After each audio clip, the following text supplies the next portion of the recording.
মেঘৰ আঁৰত লুকাই থকা সেই জন্তুৱে যেন মোৰ লগত লুকা-ভাকু খেলিছে। কেতিয়াবা মেঘৰ ভিতৰত সোমাই যায় আৰু কেতিয়াবা মেঘৰ কোলাৰ পৰা বাহিৰলৈ ওলাই আহি মোক দেখা দিয়ে।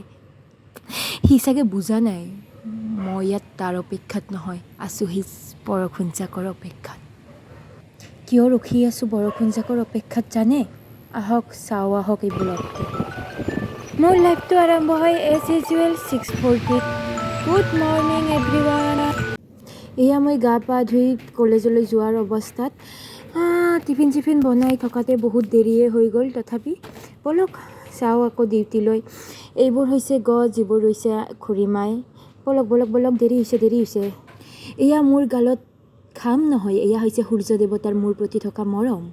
কলেজৰ পৰা আহি পোৱাতে 7মান বাজিলে। চ' ভৰি দুখন ভাল লগা নাছিলে বাবে অকণমান গৰম পানীত ডুবাই দিছিলোঁ।